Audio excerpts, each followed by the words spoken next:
back, everybody, to another episode of the Junkyard Dawgcast. I'm your host, Jordan Hill. Got Kipp Adams and Ben Wolk with me on this Tuesday afternoon. A lot to get into on this episode. We're going to talk about playoff expansion. Kirby Smart gave some comments a couple weeks ago. Want to dive into that. Going to dive into Georgia's newest commit. They go into the Lone Star State and get a really talented defensive back. We're going to talk about a busy week for some Bulldogs on the NFL level, guys changing teams, and a couple guys staying put and making some good money in doing so. Talk a little bit about spring practice, talk Georgia baseball with Olivia Sayer, and of course we got to talk about Georgia basketball. But Ben, to start this episode off, you're just coming back from vacation. I want to put you on the spot. Let's see if you're in football mode, if you're back. What happens a week from today? Pro day. No. The start I'm not back. I'm not back yet. What's a week from today? The first day of spring practice. Oh, the first day of spring practice. That's what I meant to say. Yeah. Yeah. You were only a day off because pro day is the following day. So you did pretty I'm good. 6 hours ahead. So that's where I'm at right now, which still wouldn't be a week, but neither here nor there. So I want to dive into part of the conversation that was going on last week. And mainly I saved this because Ben wasn't with us. And I thought this would be a really good conversation. There's been a lot of discussion, obviously, pretty much since the playoffs last expansion. It immediately became, all right, when is it expanding again? And that conversation has continued during this off season. I had posted on our board some comments that Tennessee coach Josh Heupel had made to On3. Josh Heupel was quoted as saying, quote, "The way college football is constantly changing, that, which is expanding to a 2014 playoff, probably makes the most sense." And I was very critical on our board of that comment. Well, Kirby Smart also gave some comments, and he spoke to the AJC. I believe this was down in Gainesville as part of that Steve Spurrier Awards. And I want to share this quote again. This is coming from the AJC. Kirby said, quote, "The 12-team playoff could affect rivalries out of conference like a Florida-Miami. Like a Florida-Miami, why play it?" And he mentions here Georgia-Miami because Mario Cristobal was down there, and they had some fun, both of those coaches back and forth. But he said, quote, "A Georgia-Miami or a Georgia-Florida State. With a 12-team playoff, we've seen it risky to play in those games and not get rewarded." And this is a follow-up quote. "With a 24-team playoff, you may see more of those games, and it may create more rivalries." I wanted y'all's thoughts really more so on 24-team playoff versus 16-team playoff. And I'll start it off. I was very critical of Josh Heupel and said that I think it's pretty loser mentality to be pushing for the 2014 playoff where you're saying, you know, the chances of Tennessee making a 2014 playoff are much higher than the chances of them making a 12-team playoff. And for me, with Kirby, yeah, I mean, that gives Georgia more runway, but also there's no need. I mean, I think for a coach like Kirby Smart to push for a 2014 playoff, it's really, I guess, looking out for the SEC. You know, it's keeping an eye on getting as many SEC teams in. And, you know, sitting here thinking about this conversation before we started it, I tied it to what's going on right now in college basketball. You know, there's this big push to expand the college NCAA tournament.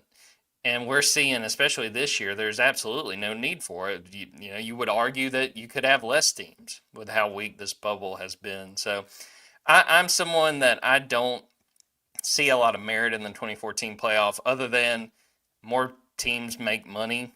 More coaches have better job security because they made the playoff.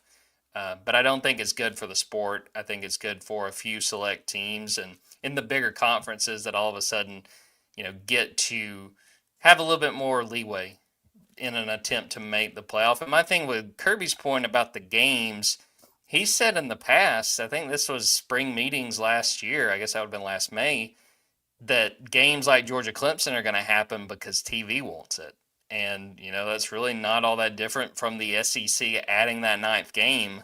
It's because the money's there. Usually you can just point to the money and it's going to be taken care of. That's why I don't see a lot of merit in the argument when it comes to rivalries because TV people are going to pay for those rivalries, and I know that the fans are going to show up to watch them. So I'll start with you, Ben. Your thoughts on what Kirby had to say about the 2014 playoff and just where you stand when we talk about potential expansion of the playoff. I think, well, in terms of what Kirby said, I think he's always pretty he does a good job of like injecting his opinion on things without taking what I would describe as like a fully hardline stance on things, because I think he knows that while he is a voice of power in the sport, he's not going to be the ultimate decision maker on how any of these things go. And if it moves to 24, he's going to do whatever is best for the University of Georgia when it comes to the 24. If it's 16, when it was 4, when it was 2, whatever it was, he was always going to do the best of his ability to create the best experience possible for the University of Georgia in whatever format it is. And so I think that he, would probably prefer it to have not gone past the point of no return in some respects, as it feels like it's going, but he's also not going to sit there and act like it's the end of the world as we know it if things were to expand to a certain point. And I think that's just not to say he's taken the middleman approach and things, but I feel like he tends to take more of the middleman approach when discussing a lot of these topics. I have sort of an unpopular opinion on it, not saying that I am pro 2014 playoff, but I just don't really care what the format is. And I know that that's going to be an unpopular opinion. Everyone thinks that you need to have an opinion on all these things. And like I've said it before, when it was 2-team, I loved it. When it was 4-team, I loved it. Now that it's 12-team, I still love it. I think that when it goes to 16 or 24, which I think will inevitably happen because that's just the way that it's going to go, I'm still going to love college football. And so I've said this before on the Junkyard, and I'm going to give my little holier than thou spiel on it as I feel it is. But I think everyone gets so caught up in what is the changing of the playoff going to do to how we all approach and view regular seasons or rivalries or scheduling or all that stuff. To me, the more we expand, the less we should care about that. The more we go to an 8-team, a 16-team, a 24-team, the less the playoff side of it should be the end all be all of how we look at college football. To me, if the chances of winning a 16-team playoff or a 24-team playoff is so unlikely compared to when you get into a 4-team playoff and your chances of winning that playoff, that to me, the more we expand, the more, and it requires fans, it requires coaches and players and people in the sport to put more emphasis on the meaning of the regular season. Like, I think that to me, everyone right now is, and I think it was really bad in the 4-team playoff era where all people cared about was, did you make the playoff and are you winning the national championship in the playoff? And I think the more we move to 8, we never were at 8, but 12, 16,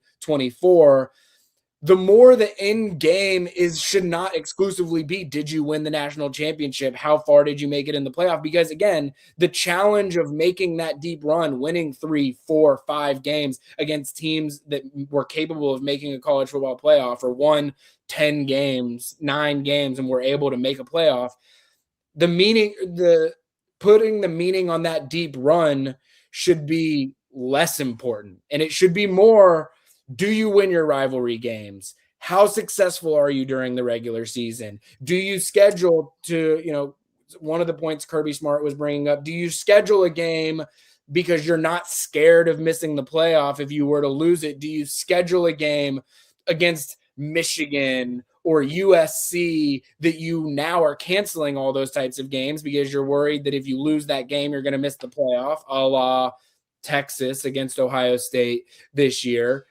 If you expand it a little bit more, I do think those games will happen more. And now we can re-inject energy, in my opinion, into the regular season. Now, the challenge with that is it requires you to have a line of thinking where you are putting that importance in the regular season. You're putting that importance into the conference championship. And some people will say all that matters is what you do in the college football playoff. And so if losing a SEC championship game hurts your chances in that playoff, they don't think you should do it. If scheduling a game against USC and you lose it costs you a spot in the college football playoffs or gives you a worse seeding that makes you less advantageous in the playoff, that you shouldn't do it. I take the exact opposite approach. And it's like, I don't really care if you win 1 or 2 games in the college football playoff. Like Miami winning a couple games in the college football playoff, does that do more for them to make the national championship? Or does the fact that they just put together back-to-back 10-win seasons and they went and beat Notre Dame in a neutral site game? Like, I don't think that the run in the playoff necessarily does any more for you as a program than putting together successful seasons year after year after year, like they've now done a couple seasons in a row. And like they've gone and beaten a national opponent in a regular season game that they wouldn't. A lot of teams aren't scheduling those types of games anymore. And so there's no perfect approach. Every single format that we could have, if we went back to 2 or 4, which everyone says like, oh, we should go back to 8, no matter what format that we go to, there's going to be pros and cons that come from that format. There's going to be things that sort of make the sport a little bit better, quote unquote. There's things that make it a little bit worse, quote unquote. My call to people is put importance in every little aspect of college football. Put importance in going on the road and beating Tennessee, Florida, and Auburn 8 years, 8 years in a row, or whatever the stat is on all the Georgia versus all of the rivals. Like, though, if you put more importance into those type of things and don't put all of the weight into, did you make the playoff? Did you make a run in the playoff? Did you win a national championship? I think your enjoyment of the college football experience will be the same and just as much as it's ever been. I realize that's an unpopular opinion, and a lot of people are going to hear that and say, that's stupid, that's silly, let's go back to 4-8. And look, I wouldn't push back on if you have that opinion, because I would have loved those formats as well and would have found the positives in college football within those ways of doing it. I don't have a good way to land the plane on this one, but yeah, that's kind of my rant on how I feel about the topic around what the format or expansion could or could not be. Yep, I'll get you in here in a second. I want to ask Ben something, and this is really not a gotcha question. It's genuinely what I want to know your opinion. Would you rather be a Georgia fan who Georgia wins the SEC and then they lose in the first round, or would you rather be a Miami fan? They didn't even play in the ACC title game. They do go all the way to the championship game. They lose. Which one do you think you would rather be, just in your enjoyment of the sport? And this is where, like, again, I respect anybody's opinion who would have a differing opinion to this one, but like, to me, 20 years from now, and people can say it doesn't matter, and a lot of people will say the SEC championship game doesn't matter like it used to or anymore, whatever. I disagree. I think that 20 years from now, when KJ Bolden's walking around with his SEC championship ring where they won by 21 points against Alabama, that's going to mean something. What ring does Miami have? Like, what championship has Miami won? Yeah, they beat an Ole Miss team that Georgia had also beaten during that season. Like, yeah, they did upset Ohio State, which is a tremendous win. And that win individually is like a program changing, altering win for Miami. So I'm not discounting that. But when you look back on the 2025 season, like, nobody really is going to remember that Georgia beat TCU in the national championship. Like, making the national championship didn't do a whole lot for TCU. Like, how much does winning a couple games and making a run that everyone ultimately only is going to remember Indiana winning the national championship, how much does that 1 or 2 games in the playoff really matter compared to, like, look, Miami has never won the ACC. The entire history that Miami's been in the ACC, they've never won the ACC. And people can say that conference championships don't matter. You think Miami, as an institution, as a football program, Mario Cristobal doesn't want to be able to say that they won their league, that they were better than every other team in their league, undeniably? Like, I still believe those matter. And again, I think the expansion of the playoff should only reinforce the importance of all of those things. Because again, you win a quarterfinal game in the playoff, you lose in the semifinals. What does that mean? What is the actual meaning of that success in the playoff during your season if you're not winning the national championship? Yeah. And again, I realize it's not a popular opinion. I realize it is not it is very unpopular right now to say, like, if we move to 24, I don't really care. But it's just kind of how I feel. And I almost think the less importance that we put towards the playoff, the more important the other 4 or 5 months of the college football season becomes. Kip, what's your thoughts? Let's start with what Kirby said about the threat of rivalry games or those big marquee games maybe going away without an expansion to 24 teams, and then just your thoughts on potential expansion on the whole. I think that we're already in the period where the rivalry games are starting to lose their importance because, I mean, when's the last time you really had a recruit that brought up a rivalry game?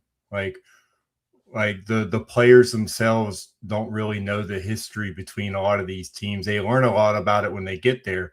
But I'm just saying, like, there used to be a time when, like, a Georgia Tennessee game, you're thinking like 4 or 5 recruits like are hanging in the balance here every game.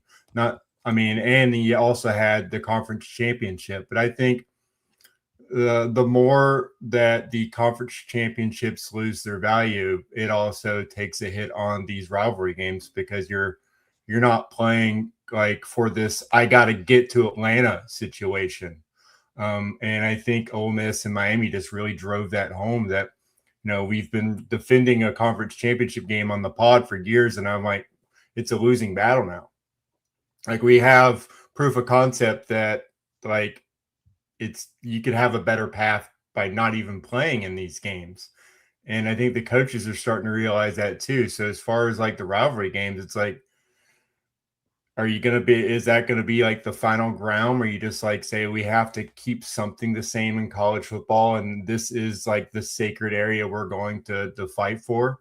Is someone going to fight for any of the things that remain sacred in college football?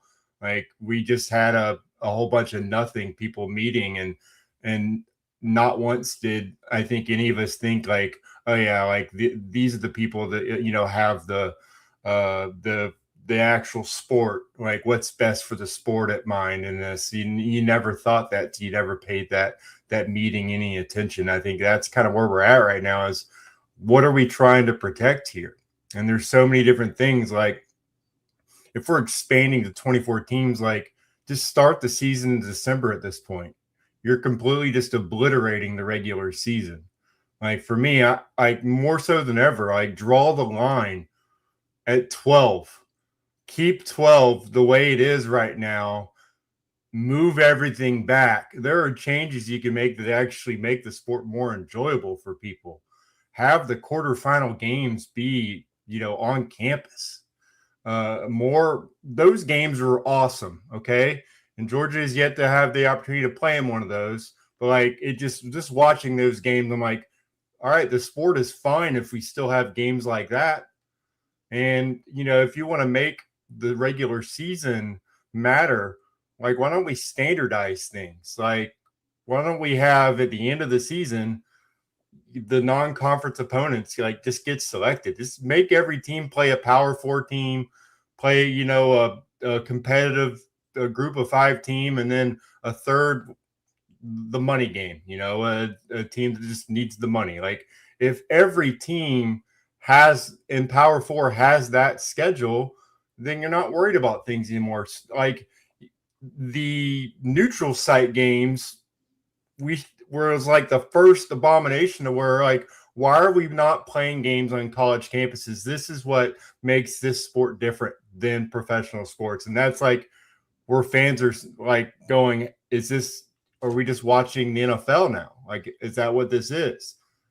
College campuses is where you really just have to, let's save this. This is where like the games matter. Regular season, quarterfinal games, first round games, as many times as you can still get on college campuses as possible. That has to be where you just say, let's save the sport right here. Keeping the game at 12 teams, having as many games on college campuses as possible. This is where you keep the fans that you've had while still having a chance to get new fans. Because, I mean, once you go see a game, in Sanford Stadium or Death Valley, the real Death Valley in Louisiana, or the other one, any of the 9 or 10 other Tiger stadiums that are trying to be Death Valley, like, you'll know, like, this is a unique sport. And that's really like it comes down to the fans. So I think that's where you're still just raking in the millions. The TV money's not going away anytime soon. I just think there is an opportunity here to actually win favor with your fans by saying, okay, let's dial back the calendar. Like start this thing earlier. Let's end the way it did with the 14 playoff, like the first or second week of January, and let's just keep this thing in college campuses because like you're on the brink of losing some fans with this. I know the numbers say that the growth is still outrageous, but I just think this is where you could say let's just end this right here. Let's not go overboard. And I have no faith that they're actually going to do that. That's the problem. Like, I just think like we have a way to fix everything and make this sport even better. And I don't think they're going to take that opportunity. They're just going to keep going, like you said, with Kirby Smart's things, 24 teams, like expand this thing. And then like what does matter? Because at that point, it's like conference championship, conference games. Like all these teams are already almost automatically in. Half the teams to start the season, you guys are all in. Like I don't know how you could sit there and look at that other than the bottom line and say this is going to make the sport better. The one thing I'll say on that is like when you're down 10 and Jackson Arnold's about to punch in a touchdown on the road at Auburn to go up 17-0, like Georgia loses that game and wins the SEC, they're still going to be in the playoff last year. But you think that like a Georgia fan wants to be sitting here this offseason having gone on the road and lost to Auburn last year? Like, I think that each person has the individual power to care about the certain things in college football that you still always cared about. And whether or not that impacts your entry into a playoff or not shouldn't actually matter.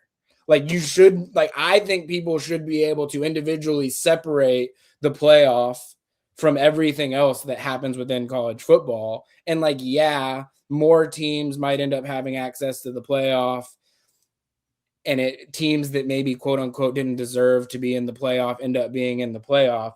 But I almost think of the college football season and the playoff as two separate events.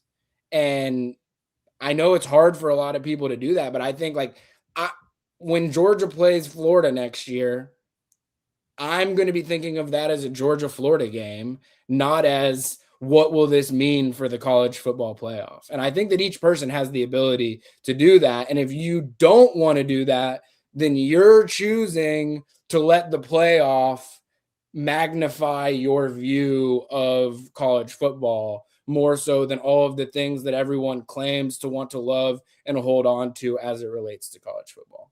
Ben, tell me if I'm off base, but the way I kind of look at your explanation, which is perfectly fine, you kind of want to look at the playoff like I think most college basketball fans have learned to look at the NCAA tournament. So that would be the way you look at it. And my thing to push back, and it's just a difference of opinion, I want it to matter when Georgia loses at Auburn. I could point back, I grew up a Georgia fan. There were days where, I remember losses to South Carolina where it was like, nobody talked to me. I'm going to my room. Like, the season has been derailed because at that point, it was all about trying to compete for a championship and trying to get, at that point, that was just, when it was just the BCS national title. And to me, I look at it the same way Kipp did with the NFLification. The Seattle Seahawks won the Super Bowl this year. Can either of y'all rattle off the games they lost in the regular season? I imagine you can't. If one of y'all could, that's fine. But it just, I don't know. I think that the games you lose, when you look at the NFL, you don't really think about what happened in the regular season. It's just about accruing wins and making the playoff. And in college football, it always mattered that, yeah, man, we had this breakthrough season. We played for the national title, or, yeah, man, we were a couple plays away, and then, we had to settle for a trip to the Sugar Bowl. The sport's changed. I think we're all aware of that. But for me, I'd be cool seeing it stick at 12. I think 16 is as far as I want to go. because I think when you talk about 24 again, you talk about making losses hurt less, and I mean more so for the fans, not so much like the team itself.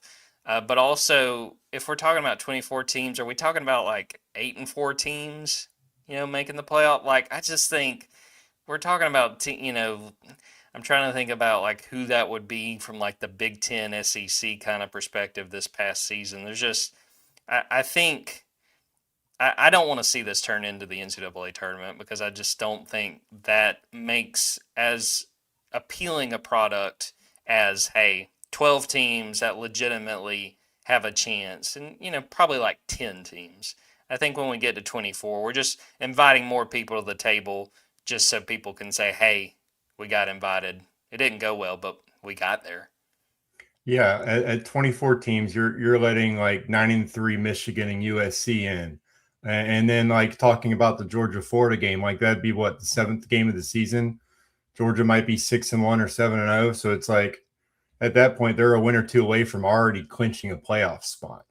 So at that point, you won't be talking about the college football playoff and what this game means because it won't mean anything.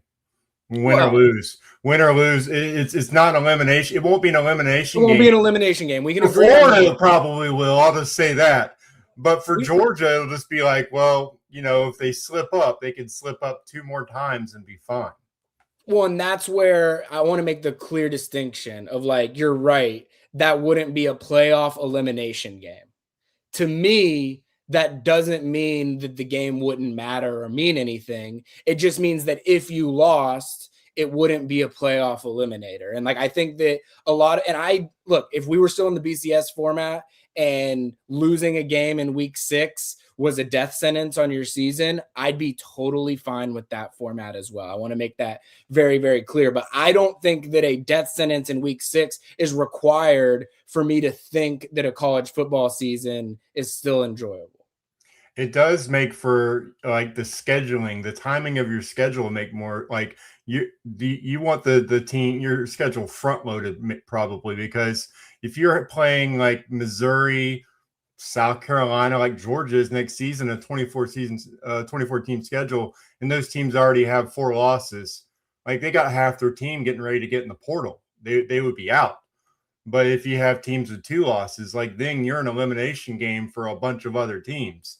So it'll change how you want your scheduling to be done as well. Like I think it just makes everything weird. We'll just have to adjust again, but we're adjusting every 4 to 5 years as it is. Like the sport just for the last 30 years, I think since like the mid 90s, we've been changing how we establish a championship. So like, I think if we're always changing, I think that's just the way the sport's going to be. But it would be nice if we just kind of locked in and kept some things the same over more than a 4 or 5 year period. Yeah, that much I 100% agree with. Is like, I would love for us to get to something where it's like, this is what college football will be for the foreseeable future, so that we're not making these adjustments and having these debates every single offseason in terms of what direction, is it going. The one I am a big supporter of, I want an annual SEC Big Ten challenge matchup, and I don't think that is a realistic thing to happen without moving to more teams in the college football playoff. So like, if you are searching for some hope or silver lining for why that would be, like, that is one that I would see, because again, like the theory is that you get to the college football playoff as it expands and you get some of those national games. Well, Georgia hasn't played a game against a team in another conference that wasn't Georgia Tech since Clemson or Oregon the first week of 2022 season. Because I guess in the 4-team playoff they did. But in the last 3 years, when Georgia hasn't won a playoff game in the last 3 years, which is a stat that rivals love to throw out, when Georgia has auto-advanced out of the first round of the playoff each of the last 2 years. So in essence, I would argue that they did win a playoff game each of the last 2 years, because they made the quarterfinals each of the last 2 years. If they had just been the 5 seed and played Texas Tech or whatever, they would have a playoff win. They could say that they were Oregon. But the point of that being that it's like Georgia has played Ole Miss, Notre Dame, and Alabama. Those have been the 3 teams that have eliminated Georgia from the last 3 seasons. So we have no sample size whatsoever in 4 years, essentially, of Georgia playing teams from these other conferences. So, like, I would love there to be a world where regular season games against these other conferences are encouraged. And right now, they are very much discouraged. Like, nobody has any desire to play a non-conference game against a high-profile team nationally, and I would love for that to change. I unfortunately, and this is like, I do think the only way to be able to get those back in the regular season is to expand the playoff. And that I blame coaches and administrators and any coward out there that's not willing to have a slightly tougher schedule, because you might run the risk of not making the college football playoff. But I think the only way to get them off of that belief is by expanding the playoff, which from y'all's perspective is unfortunate, because it is unfortunate that we would have to expand the playoff for teams to feel like they should schedule the way that we should schedule anyway. Do you think Georgia's going to play Florida State in 2027? No, certainly.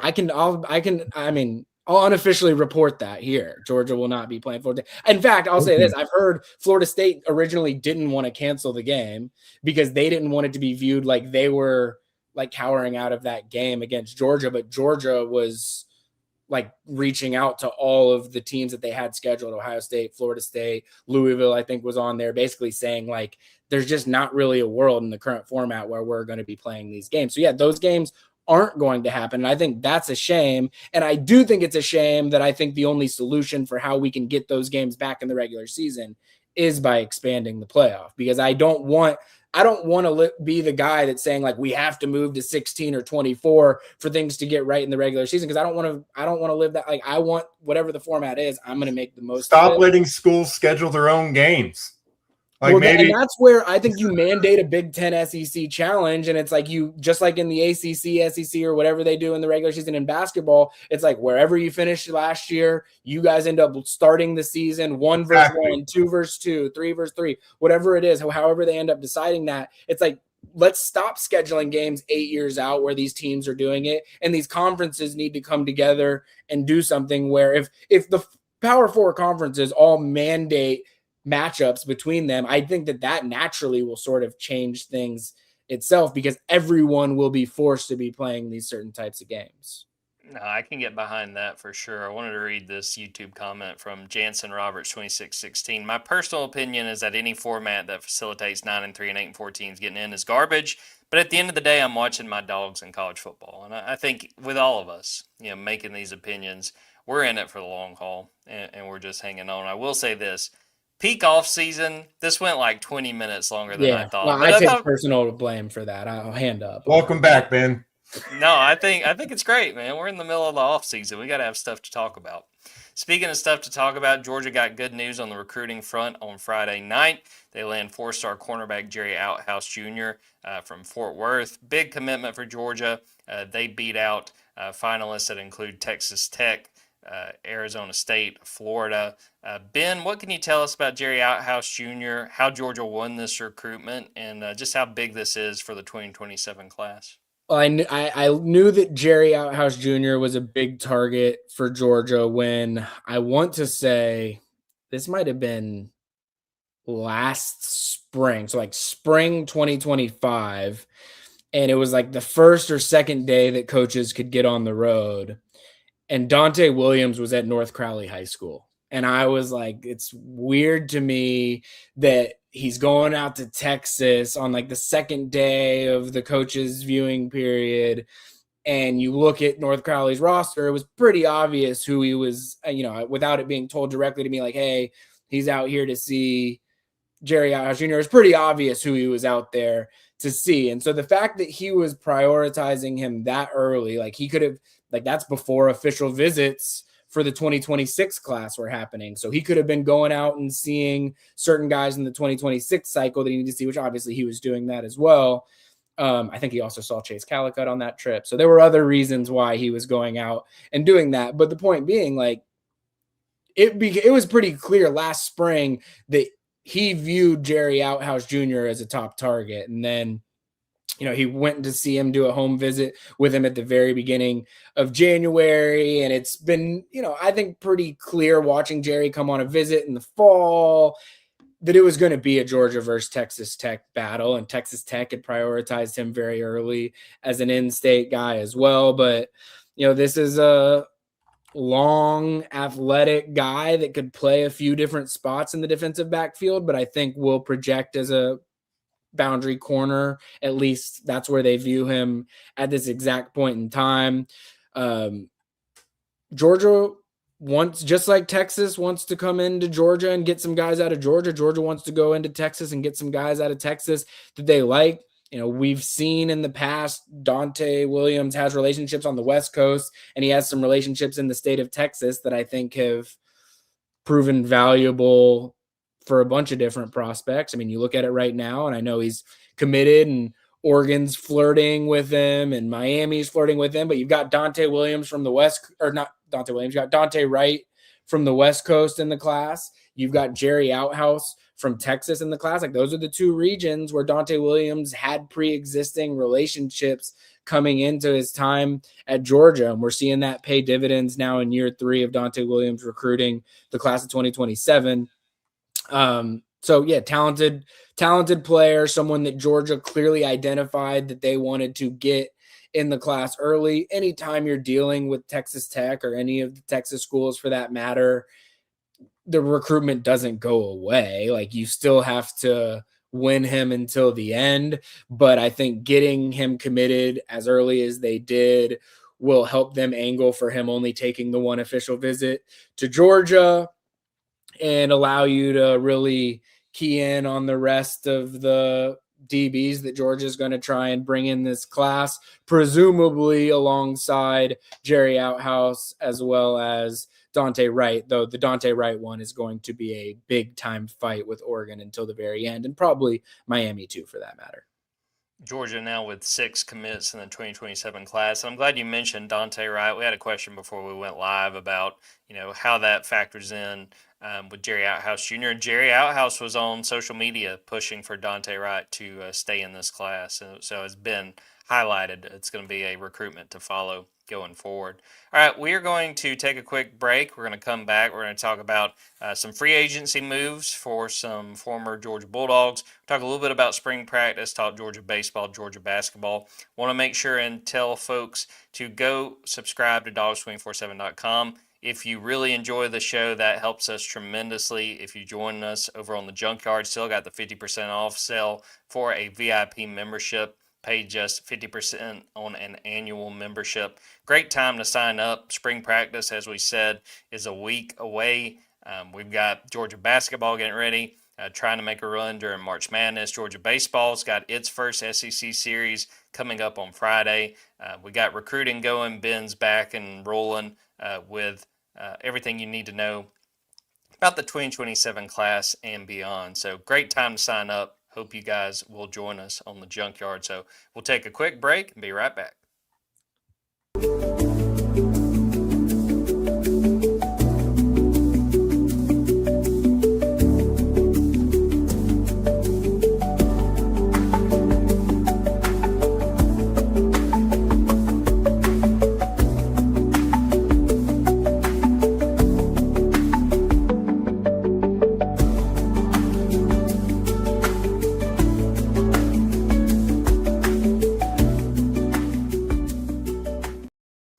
Guys, I don't know how much you were on social media on Monday, but it was a flurry of announcements and breaking news on the NFL side of things. Free agency, a whirlwind with a lot of the NFL reporters sharing where guys were going to be playing in 2026. And over the last few days, there's been news involving a few different Georgia Bulldogs. I believe this was last week. Jordan Davis agreeing to a 3-year, $78 million extension with the Philadelphia Eagles. Elsewhere, Eric Stokes signed a 3-year, $30 million extension with the Las Vegas Raiders. I believe he joined the Raiders during this past football season. And then a couple of moves. Quay Walker leaves the Green Bay Packers and joins the Las Vegas Raiders.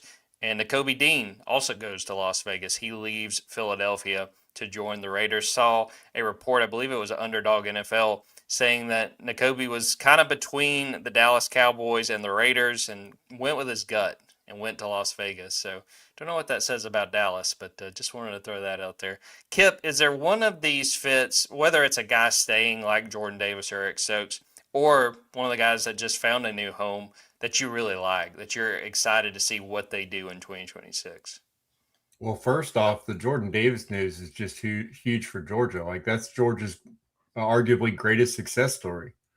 And so for him to have the biggest contract ever for a nose tackle, like, it's just one more recruiting pitch for Georgia to go out there and say, like, look, like, this is our 3-star success story, and he's basically going to be, the richest nose tackle ever, maybe, when all is said and done. So that's just huge for Georgia. Me personally, I'm looking at the Eric Stokes deal as the one that really stands out. Now, I mean, congrats to the Quay Walker. Once again, he's got Kobe to show him where to line up. That's going to be huge for him with the Raiders.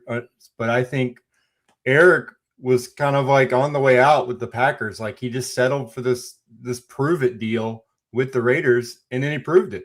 Like it's kind of a not really a career resurgence, but like you get another big contract where you didn't know it was kind of teetering on, is he still going to be a starter in this league, and he's going to play for a new defensive coordinator. But at the same time, like, I think he got Rob Leonard, he got a promotion to defensive coordinator. I think he knows, like, what he brings to the table. Getting 20 million guaranteed is obviously huge. I just think that getting that lucrative deal is a huge win for Eric and his career. I think he had a bounce back season, and I just think that he got rewarded for it. So that's just a huge victory. Obviously, the Raiders had the most money in the league. They had like 120 million in cap space. I can't even fathom my team having $20 million in cap space, much less another digit next to that. That's usually just how much we have to cut to just to get to the break even. But Georgia in general, like, their players took advantage of that this offseason and said, we'll take all that money you guys had, and they had to spend it. And I just think that I love that deal. I just think that him coming back and knowing he's going to be a starter, he has that confidence back. He's got guys he knows joining him on this defense as well. There's going to be that comfort level. So I just think overall it's just a huge win for Eric Stokes. And obviously now all the Georgia fans are flocking, saying, hey, let's go get some Raiders gear. I just think overall that's great that you have kind of a team on each side, each conference now, that I think Georgia fans are trying to attach themselves to. Don't worry, Kipp. We'll get to your team a little bit later on in the podcast. Ben, what about you? Any particular deal or setup for one of these guys that catches your attention? Yeah, I was going to say Tua. No, I'm just kidding. I'm sure we'll get to that for Kipp later on. It's got to be the Raiders, right? Like, you've got Quay, you've got Eric Stokes, you've got Nakobe Dean. They're about to draft Fernando Mendoza, who's admitted that he thought he was trying to commit to Kirby Smart. So he's almost like a de facto dog in some respects in his own right. You've got Brock Bowers there. I wouldn't have expected the Las Vegas Raiders to be the place that ended up being the home of some of the most beloved dogs of all time. But I think there's going to be a lot of Georgia fans that don't have NFL allegiances that are going to be rooting for the Raiders now. And I think that there's going to be a lot of Georgia fans that have Falcons allegiances that are going to be rooting for the Raiders now. And so, yeah, I think that it's kind of fun. The Eagles were the popular team, and I think it was very hard for people from Atlanta and Georgia to fully buy into Philadelphia sports team when, you've got a lot of Georgia players on it. And I think it's probably a little bit easier now with the team that's kind of been a bottom feeder in the league and is allowing, the Georgia roster potentially maybe to lift it back up to prominence. Also, look, Tom Brady respects Georgia, obviously. Yeah. I think Nakobe is the guy that I really want to see this upcoming season, just because I've thought he has played really well. And, I think it was 2 years ago he had a really good season derailed. I think he can do well with Las Vegas, and putting him with Quay, I think, is a good idea. And I can't help but imagine some Georgia fans out there that are like trying to convince their significant others, well, we got to go to Vegas. But it's just because of all these Georgia players, all the gambling, all that stuff. That's just that's beside the point. And one other thing, I'll get y'all's thoughts. Just sitting here thinking about it, I think the Raiders have the best logo in the NFL. I don't know if y'all have strong opinions elsewhere, but Let me think. I mean, it's just iconic. I mean, I like a lot of like the 49ers, the Packers. Like, I think some of like the iconic NFL brands, I just like them. But there is something about the Raiders logo and just the silver and black in general. yeah, Ben, good call picking the Packers logo on a Georgia podcast. Yeah. I had to get some people back on my side after I just said why the 2014 playoff might be okay. So Pretty wise. Want to talk just a little bit about spring practice. I will say, for folks who watch and listen regularly, we will have another podcast probably on Thursday. That will be our spring breakouts draft, and we'll do a lot more talking about spring practice in that one. I didn't want to overload this one with spring, but we also got to acknowledge we're a week away. And I was going to ask each of you this question, and I'll start with my answer so it'll allow you guys to think a little bit. When you think about spring practice, that's going to be 15 practices for Georgia. I want you guys to give me a player who you think has a lot to gain over the course of 15 practices. And I'll start with my pick. And if one of you guys have the same pick, go with it. But Akine Agboko is my pick for a Georgia player who I think has a lot to gain during spring practice. He's a guy that they are very excited about, a future offensive tackle for Georgia, a guy that I can't help but think about Juan Gaston last spring, where over the course of spring, by the end of spring ball, the whispers around the program were, all right, we got something in this Juan Gaston guy. Not only do we have something, we got to figure out how to get him on the field. I think Akine Agboko has that ability even as a true freshman. We're talking about an offensive tackle room where feel really good that Ernest Green's going to be a starter, but Ernest has struggled with injuries. And I feel pretty good that Juan Gaston's going to get the look at the other tackle spot. But Juan was, he was inconsistent at times last year. And now we're talking about him playing tackle full time when he also played some guard. So Akine Agboko is my pick. I think he's a guy that by the end of spring practice, we could be saying, man, this guy might be a swing tackle for Georgia. This guy, even as a true freshman, could get a lot of run. I'll throw it to you, Ben. Who is a Georgia player that you feel like has a lot to gain over spring ball? Well, I was going to go a similar route, and it was a guy that you even mentioned as you were explaining Akine Agboko, but I think it's Juan Gaston. And I think that why I think he has so much to gain is I think if he proves himself as this guy can play left tackle this season for Georgia, and they keep Ernest over on the right side where he's been, and Juan Gaston establishes himself as you can go be a left tackle and dominate this year. I mean, he's 2 years away from making an unbelievable amount of money as a top 10, 15 pick, maybe even higher than that, if things play out perfectly according to plan. And so I think this is the spring for him where Georgia needs him to do this. Georgia has a lot to gain with this happening, but Juan Gaston has a lot to gain with this happening. If he becomes that guy this spring, he's set for life. I mean, he's going to be set for life probably regardless, because Andrew Ivins refers to these guys as the 9 Lives Club, where when you're 6'8", 330, and you can move the way that you can move, like even if you don't have a great college career, some NFL team's going to end up drafting you, and it's eventually going to work out, and you're going to make your fair share of money regardless. But this is the offseason where he can really become that type of guy, and everybody nationally will be talking about him that way. And it might not be at the end of spring that we're looking back on it and saying like Juan Gaston has clearly become that, but this is the spring where in the minds of Georgia coaches and where they'll be slotting him in during the 2026 season, this is the offseason where he's going to define how Georgia views him within its own roster, and ultimately that will define the type of NFL future imminently that he will have a chance to have. Kipp, what about you? Who is your pick as a Bulldog that you think has a lot to gain over the course of spring practice? Talon Taylor. Yeah. You look at last season, he's known for a drop against Alabama. He had 2 catches for 28 yards in the year, and in the collarbone fracture, basically set him back. And last year it was a more veteran group. You had Colby Young, Dylan Bell, Noah Thomas. I mean, Georgia's lost 5 of their top 6 pass catchers from last season.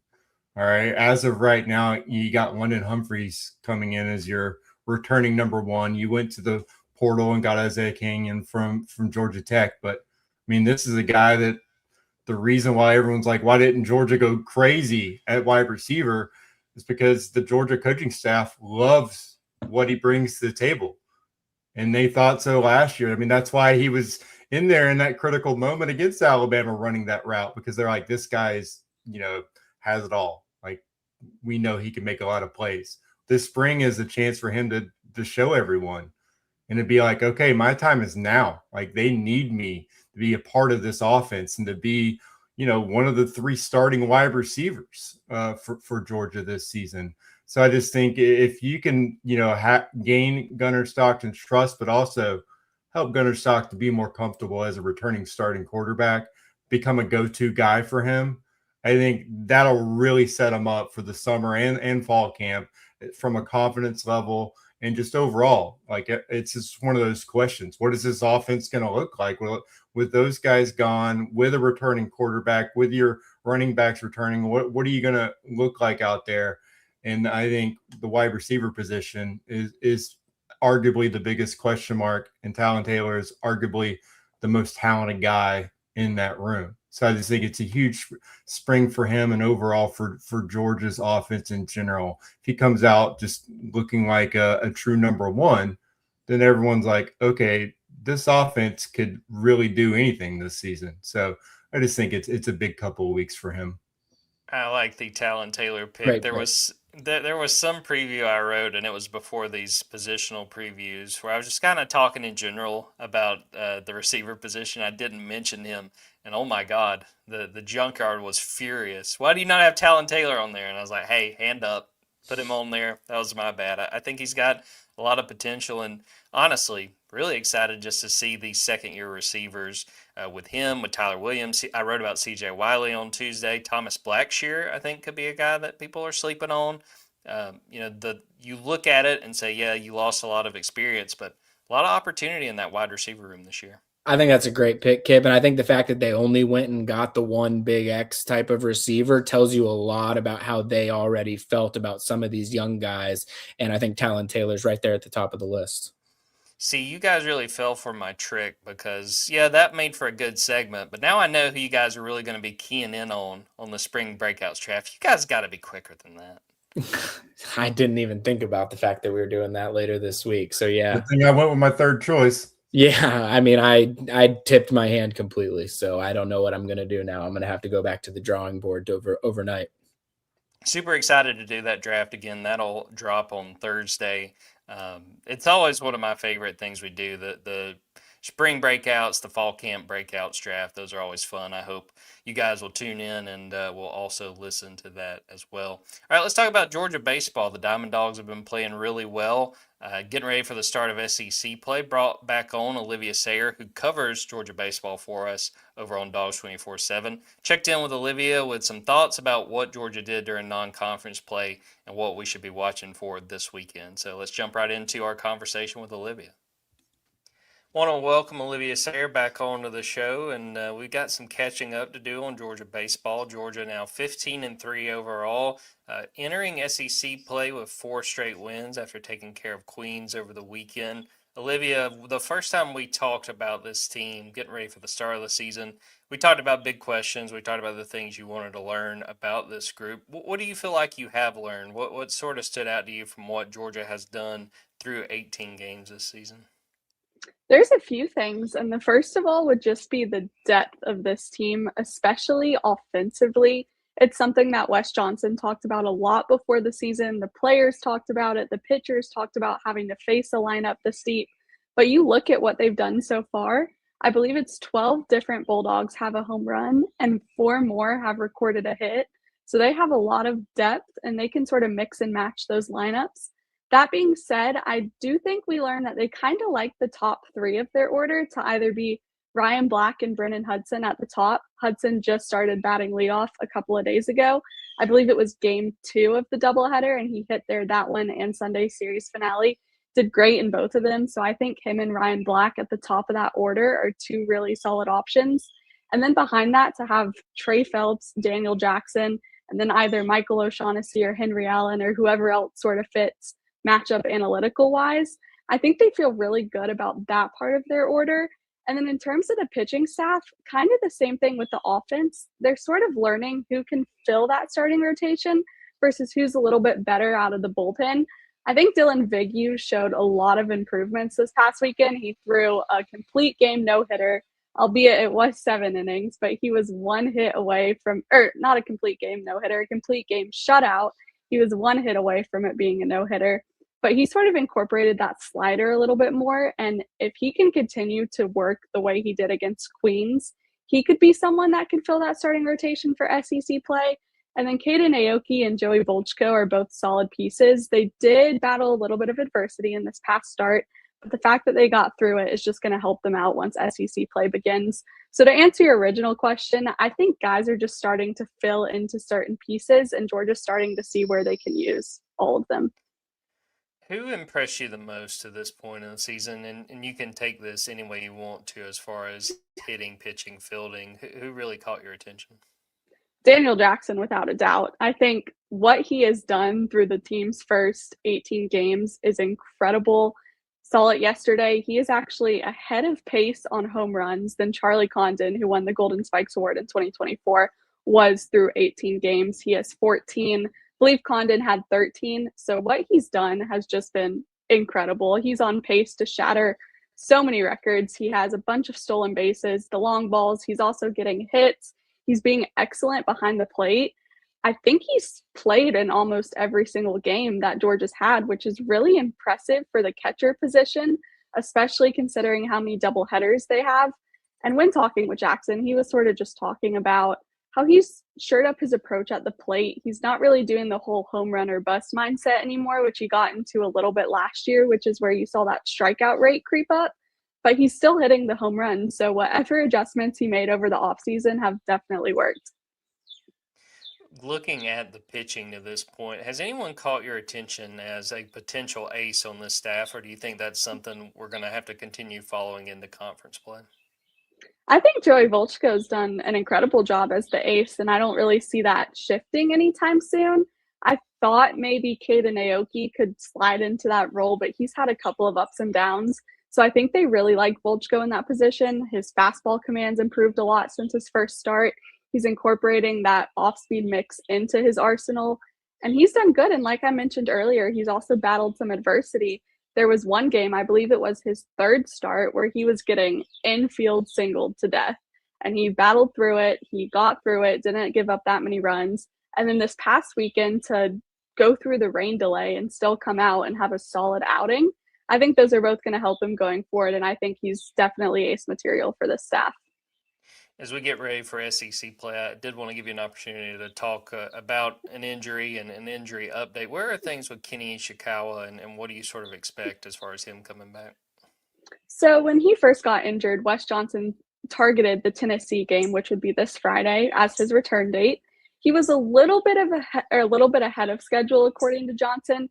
He was actually scheduled to pitch an inning on Sunday, but just with the rain and the weather and the slick turf, they didn't want to risk it. So they actually had him throw a bullpen instead of full simulated bullpen. Wes Johnson said it went well. He did not say if he would return first as a pitcher or a hitter, but he definitely said he'll be ready to go against Tennessee. So I expect to see him back there out on the field.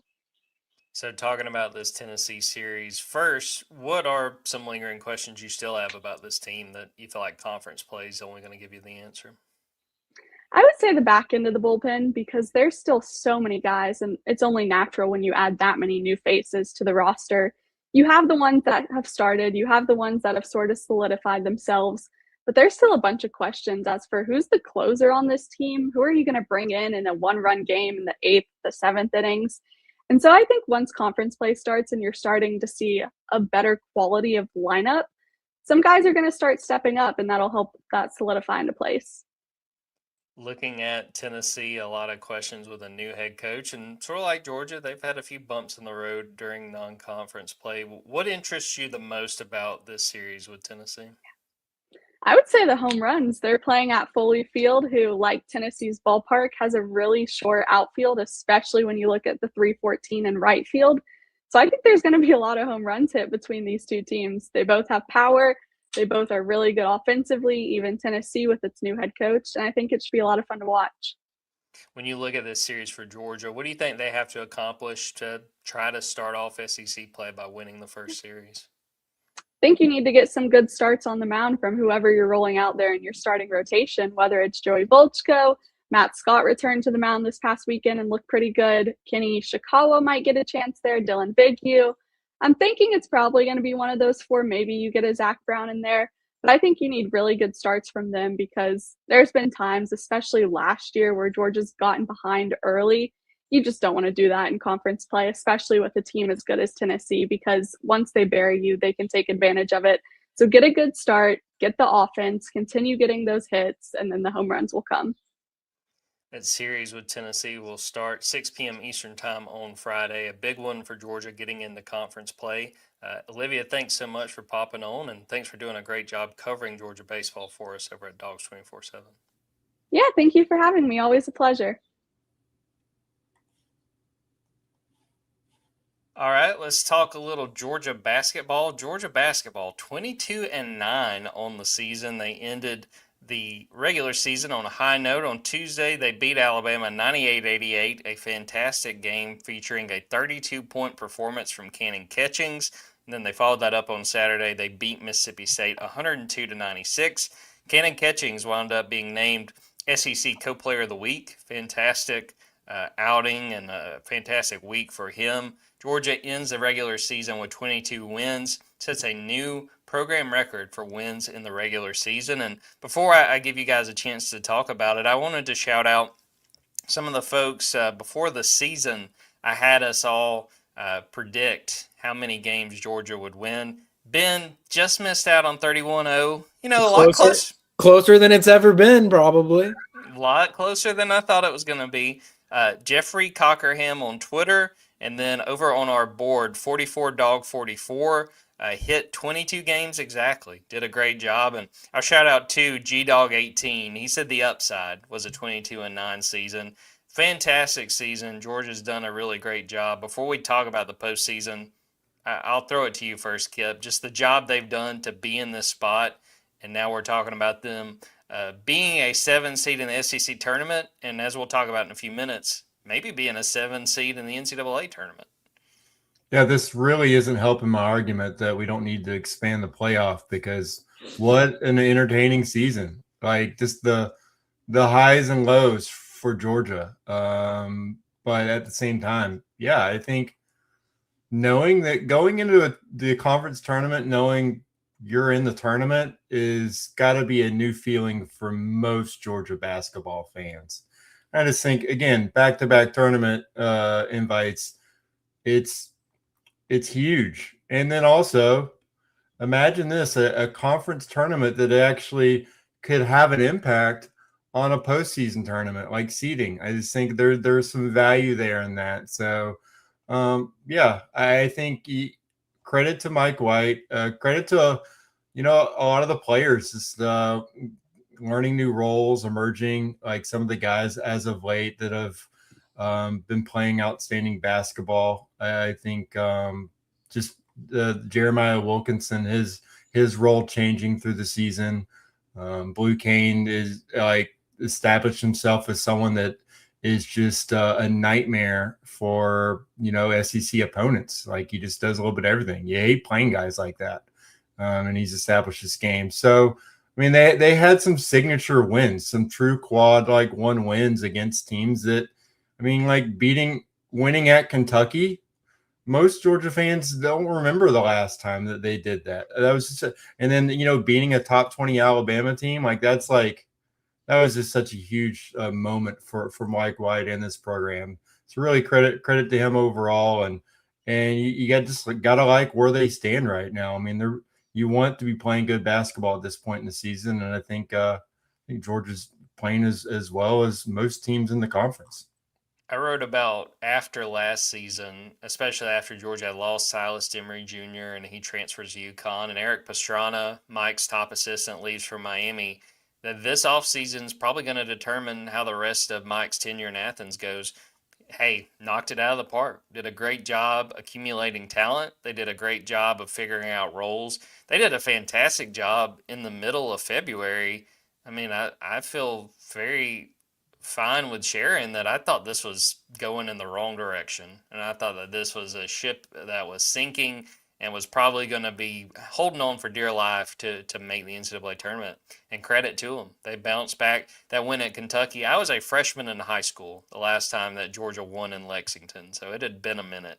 And to do that, and then, I mean, honestly, just as big was beating Texas that Saturday, not getting too high on your own supply for having beaten Kentucky. So they've done a fantastic job. I think Kipp hit on it. I think they've peaked at the right point to where it is reasonable to think, could Georgia make a little run, not only in Nashville for the SEC tournament, but also the NCAA tournament, because they figured out a lot. And do want to shout out too, during the non-conference, I thought if you would have had me list the strengths and weaknesses, probably the top weakness I would have said of this team was they cannot shoot from three.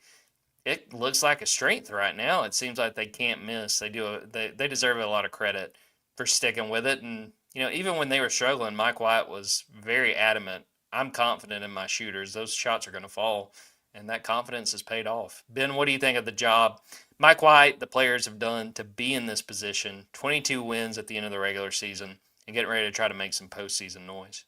Really impressive. I mean, no matter how confident you were in this team or Mike White's ability to get them back I don't think there was anyone that at that stretch in early February that was saying like, yeah, they're going to make the tournament. Like we were doing this show a few weeks ago talking about, all right, you got 6 games left.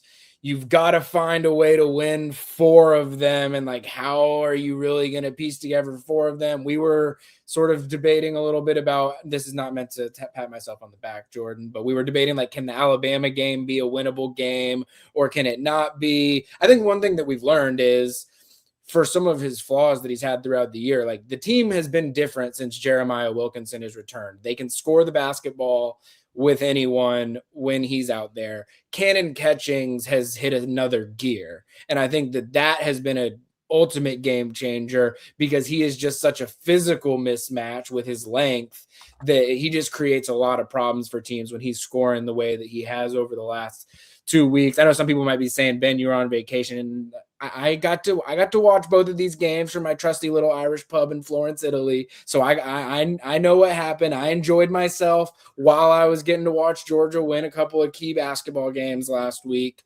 But yeah, Jeremiah Wilkinson is a difference maker in terms of Georgia's ability to score. Like, you don't win that game against Alabama unless you're able to score 95 plus points, right? Like, you play Mississippi State, and Mississippi State was toward the bottom of the league. But when you've got a guy who, he did the same thing to Georgia last year too, if you remember, and Georgia loses the game, but they've got a guy that can go hang 30 or 40 points on you on any given night. Like, you've got to be able to score 100 points in some of these types of games just to be able to have a chance, especially because Georgia isn't the best rebounding team in the league. So you got to be able to score a bunch of points. And I think that they found a way to not just scrap together 4, they won 5 of their last 6. And it's pretty remarkable that they were able to do that given the way things were trending during this season. Now, how does that translate to an NCAA tournament game? I think that's still a little bit unknown because there's so much matchup oriented in college basketball. Like, if you get a team with a bunch of really good bigs that out rebound you, like it might not matter. Georgia might lose to a 10 seed that has some really good bigs. We saw when Georgia has played Florida this year, which I know Florida's in a different class than just about everybody else in the SEC, but they have the best bigs in college basketball. And that's the one team that Georgia has played this season where they just flat out didn't have life. They didn't really stand a chance in those contests. Like even, Texas, you get your butt beat in the second half at Texas. You're hanging in the first half. You obviously beat them at home. Like there are matchups that Georgia can find ways. When you've got really good bigs and you're deep, I think you're going to struggle.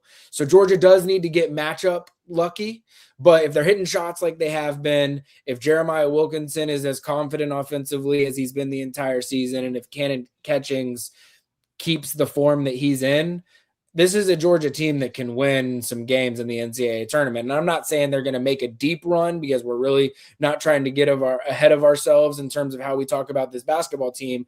But like if the next step is getting to a second weekend in the NCAA tournament, maybe just winning a game in the NCAA tournament, like they have the recipe to be able to do it. That doesn't entitle you to doing it, but it gives you the opportunity to go do that over the next couple of weeks. And look, for all the criticisms that there have been about Mike White, I snarkily was making some comments on our board about it because everyone had him fired 3 weeks ago, despite the fact Georgia's now making the NCAA tournament back-to-back seasons for the first time this century. And if we're having this debate a year from now about whether Mike White is the right guy for the Georgia job, I might need one of you all to put me out of my misery because I don't know if I can do the whole. We just basically watched the last 6 games of each of the last 2 seasons unfold almost identically. The same conversations were happening right before that stretch run started, and they're now about to be in a more favorable position in the NCAA tournament this year than they were a year ago.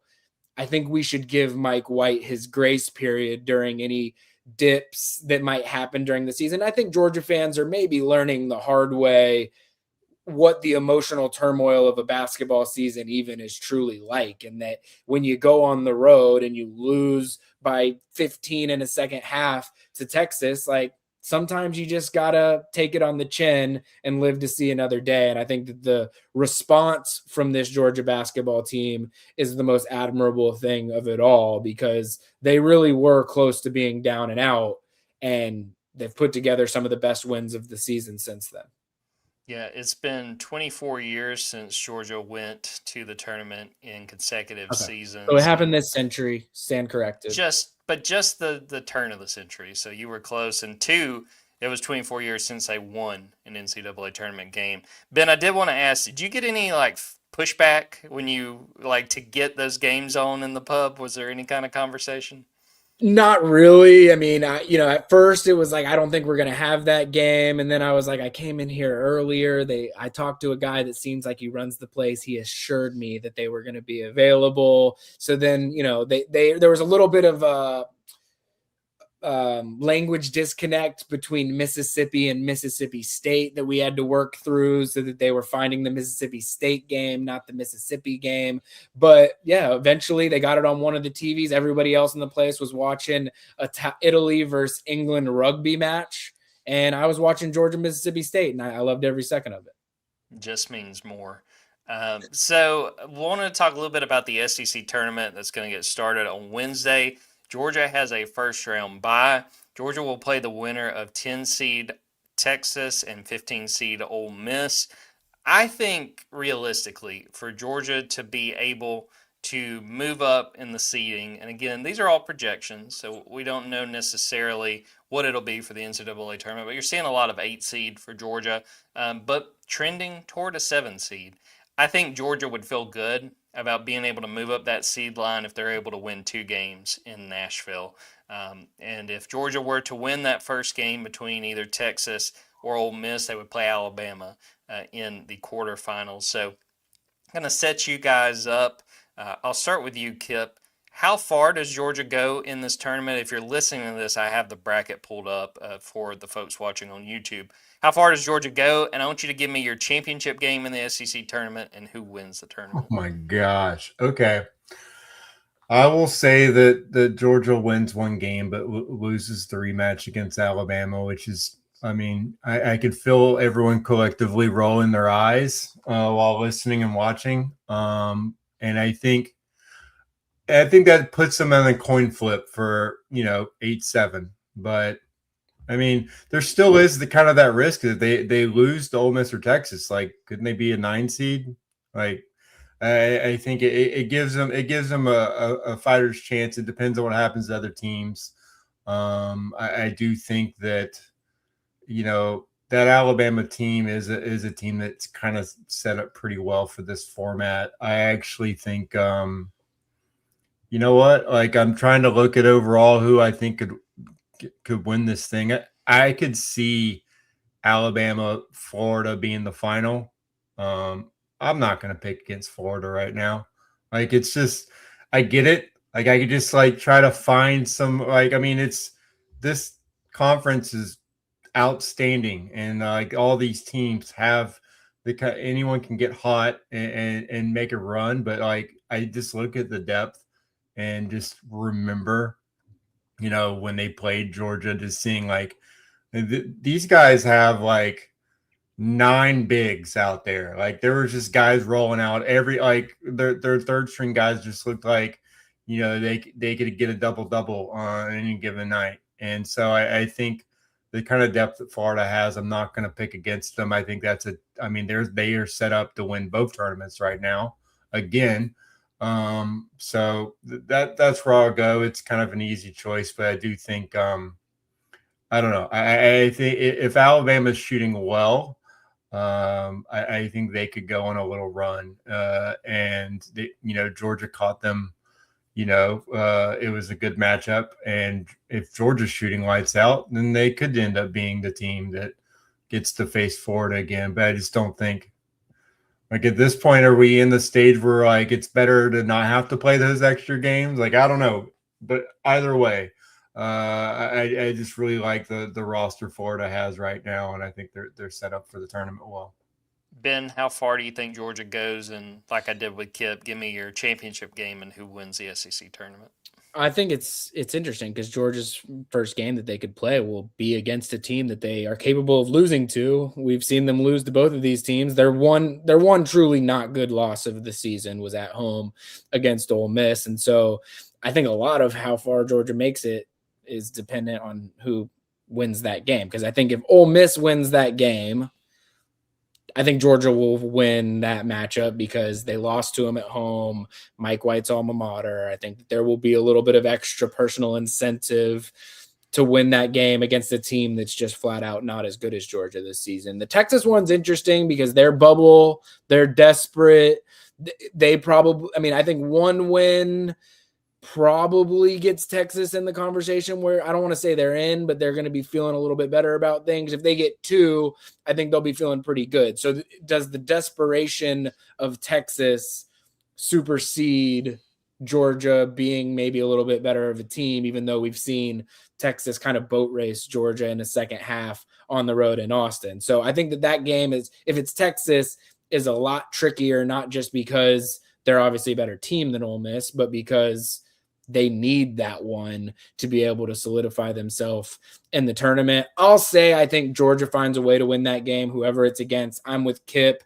I think Alabama will have a bad taste in its mouth the way that it let Georgia, sort of just do what it wanted offensively in that game. I think that Alabama is equipped to shoot the rock pretty well in these types of games and these environments. They've also been there, done that in tournament environments more than Georgia has, even if rosters are changing all the time. I'm going to say Florida's going to win this thing because I think Florida's the best team in college basketball right now. I think they've been playing better basketball than anyone, and I don't think that there is a single team in America that can match up with their front court, no matter if they – and the problem with Florida is they can get 1 or 2 guys in foul trouble and you still can't handle their front court. Everyone talks about Condon and Hawk, and it's I think Chinyelu might be the best big in the country on any given night. And so I just don't know what any team can really do matchup-wise. I'm sure there's some team nationally that has a big or 2 bigs that if they go and have a crazy night, Florida's not playing perfect basketball. Their guards aren't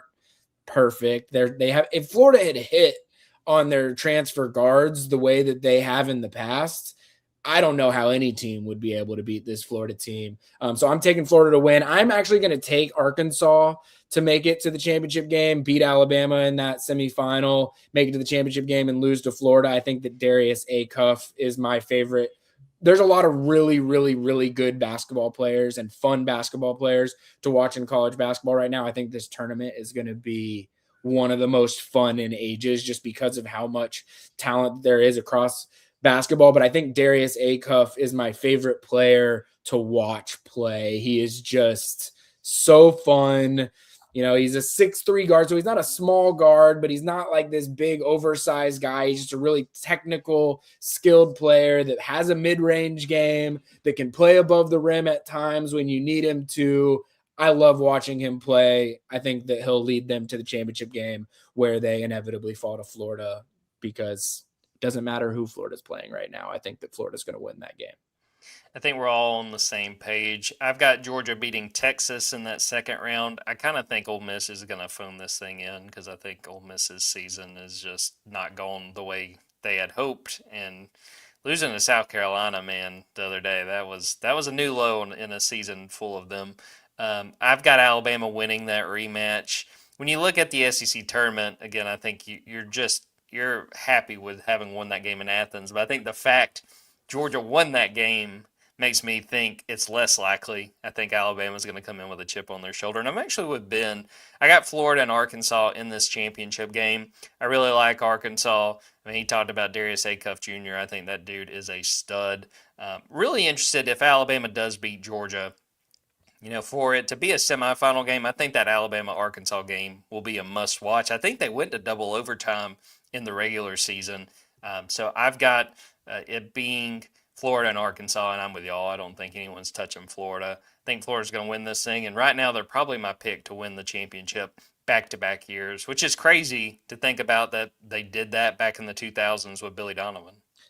I also want to just give, this is like a weird aside on this, but I want to give a shout out to Vanderbilt. Like, we get into this era now where everyone has relatively, I know not everybody has the same amount of money, but like there are teams that have more money to work with now than they ever did before. Vanderbilt certainly being one of them. And they get a double bye in the SEC tournament this year. They were a fringe college football playoff team in football. Like, I don't know that if any team in the SEC has made more of the new age of college football than Vanderbilt. And maybe we should have expected that to be the case, but I think it's pretty cool that a team that was typically thought of as 16 out of 16 in the SEC, no matter what you're talking about other than baseball, now is just good at all of these sports. And I think that's I think that's a good thing. Yeah, shout out to Mark Byington and the Vanderbilt basketball program. On Sunday, I wrote about my predicted order of finish from back in October. And the team I was the most wrong about in terms of I really underestimated them was Vanderbilt. I had them finishing 14th in the SEC, and they finished 4th. So very, very good stuff. And I'm glad you pointed that out, Ben, the other sports. And the women's basketball team's really good, too. Like, Vanderbilt's on the up and up. I'm going to just throw this out here for this tournament. I say watch 11 seed Oklahoma. I think Oklahoma's playing really well right now. They're still kind of fighting for the NCAA tournament lives. I could see them making a run, at least getting to that quarterfinal and playing Arkansas. Yeah, I like that pick. I think them and Texas are just the interesting teams to watch because they need some wins, and they're good enough to get them. Speaking of teams that need some wins, before we get out of here, the Atlanta Falcons. Kipp, I'm just going to set you up. They're signing Tua Tagovailoa. I think it's going to be a $1.3 million deal. Just go with God. Let us hear what you're thinking. Listen, we now are a 7th round pick for Dylan Gabriel away from cornering the market on all the left-handed quarterbacks in the NFL. And I say do it. Like, just, again, we had to watch Michael Penix, in my opinion, deal with a playbook that was made for Kirk Cousins for most of the season. And it was awful. And I am really excited for Zach Robinson to be with the Buccaneers. I am pumped for what that means for my team. Getting Tua for $1.3 million. Like, I mean, we we're still paying Kirk Cousins. Like we've talked about how bad of a deal that is. The Dolphins are going to pay Tua $100 million, and we get a season of a guy with like 76 starts who, I mean, if you combine Tua and Penix, you really would have the perfect left-handed quarterback because Tua crushes it in the short to intermediate game. He actually makes accurate passes near the line of scrimmage. Just isn't going to touch the downfield throws at all. Meanwhile, Penix, I mean, he's throwing deep balls and doesn't know the middle of the field exists. So I just think, again, you got two halves of a perfect quarterback. That's as close as we've got to having that since Matt Ryan left. And again, this is the guy Matt Ryan wants to bring in to kind of bridge and raise the floor for the Falcons. I'm here for it. I've seen all the jokes, all the posts on X since it broke that they were going to bring him in. But like all the moves the Falcons made yesterday were frugal. I can't get mad at the franchise for not wasting money. Again, if we're going to talk about teams that need to spend money, there's another team that plays professional sports in Atlanta that we could talk about who just had like their 8th pitcher get hurt this week. I mean, we are a couple guys away from having to see if we can hit 80, on the radar gun. I mean, we are going to get more Bryce Elder than we ever wanted in our lives. So for the Falcons to be smart with their money, know that next year is when they're going to have a lot of cap space, bringing guys that just make sense. I'm not going to be mad at what they've done so far at all. Bringing back Austin Hooper, like I like the moves they've made. I want to, Kyler Murray sounded good, a little bit more upside there, but still bringing in a guy in case Penix isn't ready. I think it's a good move. I'm not mad at it. They need to bring in a D tackle now with whatever money they have left. But yeah, I think they were solid moves. You can't get mad at it bringing in a $1.3 million backup quarterback who's gone to the Pro Bowl when we spent $100 million on the Hall of Fame, like the GOAT of securing the bag in Kirk Cousins. You can't get mad at both things. So I'm fine with it. I mean, there's no commitment after the season to either quarterback. It's a new regime. Let's see what you guys bring to the table. They both get to audition to see who's best fit for this new staff. I'm fine with it. No issues on my end. It's, where the franchise is right now, as far as the press, nothing wrong. You have to actually earn respect in the league. And I think until the Falcons get back to the playoffs, everyone's going to say, they screwed up again. I just can't see spending less than $2 million on Tua being the thing where I'm like, aha, they're still dumb. It's just, there's nothing wrong with that move at all.